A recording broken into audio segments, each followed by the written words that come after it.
flow. Feel ko daw kulang ako nga explanation or may sala sa last part, but I think amo na siya ako natatandaan gid when it comes sa pag-explain sa isa ka bagay, kay para nga daan hindi ikaw maglasya para ako hindi ako maglasa gid nga kung ano-ano lang akong pinanghambal kag para hindi man ko bala malayo sa kung ano ako nga gusto i-point out. That's why I will try to use that method, the what, why, example, and why nga method. May pangalan ina siya, and usually amo na siya ang gina-advise sa mga professional or may mga experiences na gidya nga mga public speaker when you are explaining things. Amo ginang commonly nga ila gina-advise sa mga people nga gusto nga magtuon sang public speaking skills, kag ang para man sa mga people nga nabubudlayan mag-explain on the spot sang isa ka question, thoughts or ideas. And I think that's all for my personal life. I will prepare about sa akong magiging report man, and also may balayran ako 50, tapos kinanglan ko pa magpa-print. Pusa na naman sinakon balon. Si Mika Andante padabi, my younger sister gapangayo pa sa dabi sa akon money, pangayo sa sakon 20. Amo na iba na akon balon, damo pa ko balayran. Tani hindi siya magpangayo sa akon, tani maging mabuot siya, tani hindi siya magpangayo sa akon money, kay wala na ako balon. Tama na. Igda. I think that's all for my personal life. The quote of the data is to my gosh, wala gid ko yung plano sa kung ano ako magiging quote of the day. Akon ginahimo na lang gid is kung ano ko nakita previously or sa mga internet, for example sa Instagram, amo na lang na siya akong ginagamit. Manamdam ko anay. Ang realization or quote of the day taguro is hindi ka maintindihan sang isa ka tawo kung wala siya comprehension about sa imo ginahambal. This simply means nga miski gaano mo well nga na-explained ang isa ka bagay, kag miski gaano pa na siya ka detalye, kung ang person nga imo ginaistorya is naka-block bala ang iya utak, blank ning naka-shield, kag hindi niya ma-comprehend, hindi niya bala ma-process mismo ang imo gina-explain, then they will never understand you. The more you explain and trying to make them understand, the more silent chaos it will cause.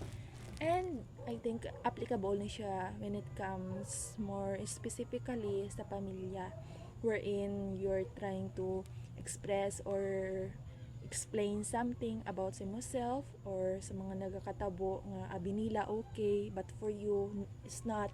Tapos you will try to communicate with them, but then they are being defensive or most likely very aggressive man ang ilang magiging reaction sa imo nga ginahambal. Amo na siya usually ang kakatabo kaya ang pinaka main reason dira is wala sila comprehension or why gid nila mismo bala na apply or naintindihan kung ano yung mo ginahambal. Although they have the idea kung anong meaning sa sina, kag naiintindihan Manila sa surface lang, but kung sa pinaka-inner gid sang ila utok, hindi na nila kaya intindihon. And amo na siya ang isa sa pinakamabudlay gid atubangon sa isa ka tawo.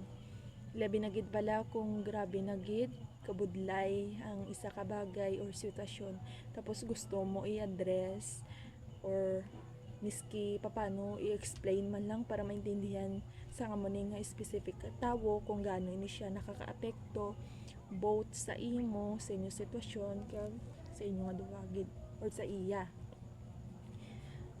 Tapos ang mga tao pa nga do gina-expect mo wala nga mag-comprehend or mag-understand si mo, amo pa na sila usually ang do hindi gid ka process sa mo ginahambal. Although normal ina siya ya kag very common ina sa aton tanan miski ako mismo amo man ko sina, but then it does not mean it's okay or fine kay as a human being we should know that dapat balanta sa aton self nga hindi lang kita dapat hindi lang aton kagalingon ang aton nilihon kundi ang perspective man sang iban. That's why may ginatawag kita nga community wherein we interact, we engage, we try to understand the other people perspective, beliefs or faith, and it combined or ano ginatawag sina, it unite the people gidya. That's why amo na siya ka-importante. But then kung may mamit kasi na or ako dabi may mamit ako sina klase nga tawo, ang pinaka best way na lang gid nga akong himuon is hindi ko na pagsayangon or hindi ko na may gid ka piyong naman kuya. Hindi ko gid makontrol.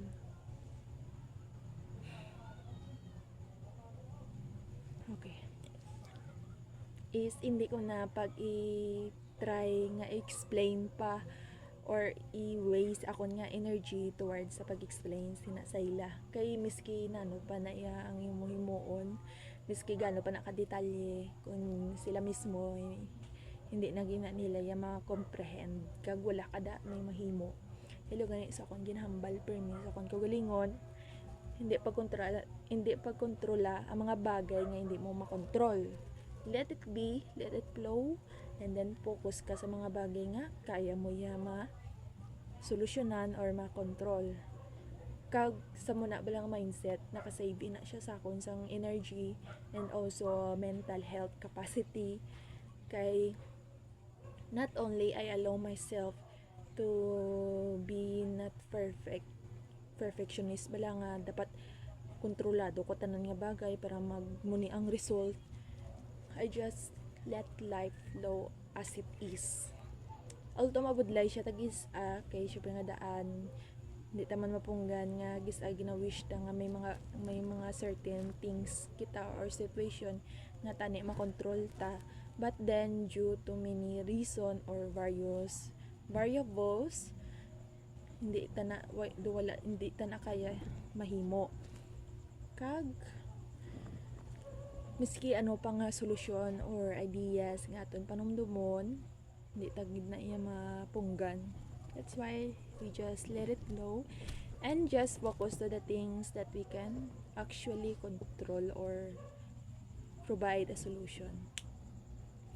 Okay, think amo na ako in learning subong. I'm glad gidya kagapon kay nakaabot ako almost 30 minutes sa pag-video man lang. Although gapaagoy ang akong storage kay syempre nga daan taas sina ang pinaka-imbi niya. But then it's worth it man kay I'm able to talk about more things in the most comfortable way. And I'm really enjoying this. Although ang pinaka mabudlay lang gidya is ang mag-umpisa ako sa video kay before ako nga dan mag-umpisa play sa akong camera tapos na ibutang ko dire kag ipindot ang video is damo ako sina may ginapanumdum. But then kung nag-start na ko bala kung nag-umpisa na ko amo ni play enjoyable sa gali. That's why I'm able to continue man and also improve gid akong time duration kumpara dito sa first day or sa first week sang nag-try ako improve akong communication skills wherein almost mga 4 minutes or 6 minutes lang by ang akon nakakayanan nga ihambal.